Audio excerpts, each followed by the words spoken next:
మాజీ సీఎం జగన్ పై మరోసారి తీవ్ర స్థాయిలో ధ్వజమెత్తారు ఏపీసీసీ చీఫ్ షర్మిల. బెట్టింగ్ కు పాల్పడి ఆత్మహత్య చేసుకున్న వాళ్ల కుటుంబాలకు పరామర్శ అని ప్రశ్నించారు ఆమె. బెట్టింగ్ లో చనిపోయిన వారికి విగ్రహాలు కట్టడం ఏంటని దుయ్యబట్టారు. జగన్ నిన్న చేసిన బల ప్రదర్శనలో 2 వ్యక్తులు చనిపోయారన్నారు. వారి మృతికి బాధ్యులెవరని ఆగ్రహం వ్యక్తం చేశారు షర్మిల. బల ప్రదర్శనలు చేసి ప్రజల ప్రాణాలు తీసే హక్కు ఎవరిచ్చారన్నారు. ఘటనపై ప్రభుత్వం కఠిన చర్యలు తీసుకుని శిక్షించాలన్నారు. జగన్ ప్రజా సమస్యలపై పోరాటం చేయాలని, బల ప్రదర్శనలు కాదంటూ చురకలంటించారు షర్మిల.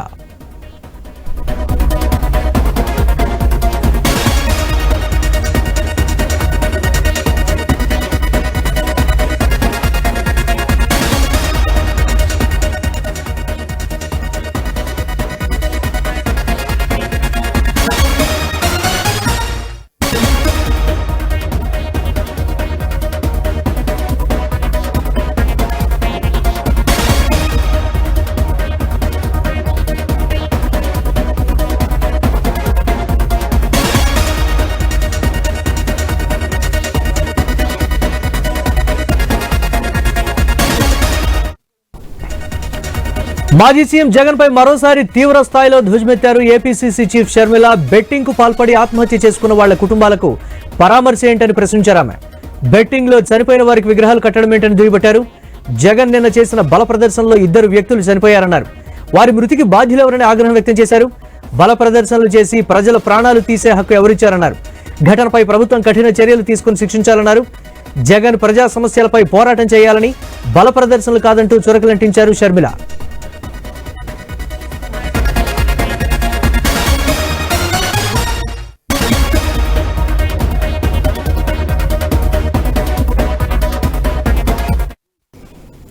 ఏపీసీసీ చీఫ్ షర్మిల జగన్ పై విమర్శల వర్షం కురిపించారు. ఈ నేపథ్యంలో బెట్టింగ్ లో చనిపోయిన వారి కుటుంబాలకు పరామర్శ ఏంటని కూడా ప్రశ్నించినటువంటి పరిస్థితి ఉంది. బల ప్రదర్శనలు చేయొద్దు అనేటువంటి హితవు కూడా పలికినటువంటి ప్రస్తుత పరిస్థితి.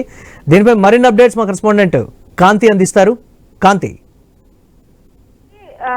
ఏపీసీసీ చీఫ్ గా ఉన్నటువంటి వైఎస్ షర్మిల జగన్ పర్యటనలకు సంబంధించినటువంటి హాట్ కామెంట్స్ అయితే చేశారు. ప్రజా సమస్యలపైన పోరాటాలకు ఆంక్షలు పెడుతుంది కాంగ్రెస్ పార్టీకి ప్రస్తుతం ఉన్నటువంటి కూటమి ప్రభుత్వం. అయితే జగన్ పర్యటనకు ఎందుకు ఆంక్షలు లేవో సమాధానం చెప్పాలి. అయినా కూడా బెట్టింగ్ లో ఆత్మహత్య చేసుకున్న వాళ్లకు జగన్ పరామర్శ చేయడం ఏంటి, వారికి విగ్రహాలు కట్టడం ఏంటి, సమాజం ఎటుపోతుంది? జగన్ గారు ప్రజా సమస్యల మీద పోరాటాలు చేయండి, బల ప్రదర్శనలు కాదు. ఏదైతే జగన్మోహన్ రెడ్డి బీజేపీకి దత్తపుత్రుడు కాబట్టి అన్ని అనుమతులు కూడా కూటమి ప్రభుత్వంలో లభిస్తున్నాయి. దగ్గరుండి బల ప్రదర్శనలు చేయిస్తున్నారు అంటూ కూడా కామెంట్స్ చేశారు. ప్రస్తుతం కాంగ్రెస్ ఏదైతే పోరాటాలు ప్రజా సమస్యల పైన చేసినటువంటి అన్ని పోరాటాలకు కూడా ఆంక్షలు విధించారు. ఏదైతే చంద్రబాబుని అడగాలనుకుంటున్నాం, మేము ప్రస్తుతం ఏపీ సీఎం గా ఉన్నటువంటి చంద్రబాబు, మేము రాజధాని మీద పోరాటం చేయాలనుకుంటే హౌస్ అరెస్టులు చేశారు. స్టీల్ ప్లాంట్ కోసం దీక్ష చేస్తే భగ్నం చేశారు. అన్ని ఆంక్షలు ఎందుకు కాంగ్రెస్ పార్టీకే పెడుతున్నారు?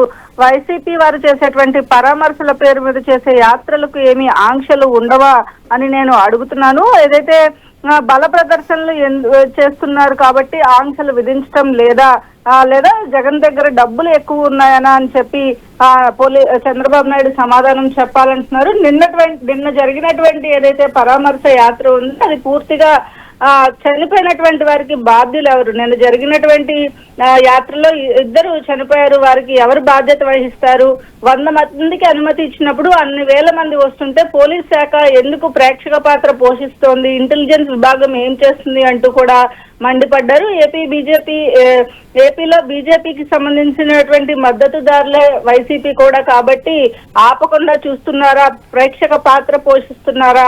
ఈ విగ్రహాలు ఎవరి కోసం కడుతున్నారు? ప్రజానాయకుడిగా ప్రజా సమస్యల మీద పోరాటం చేయాలి తప్ప ఎవరో విగ్రహాలకి దండలు వేయడం కోసం వెళ్లి ప్రజా పోరాటాలు చేయడం సరికాదు అంటూ జగన్మోహన్ రెడ్డిని ఉద్దేశించి షర్మిల వ్యాఖ్యలు చేయడం జరిగింది. Murali, right, thanks for updates Kanthi.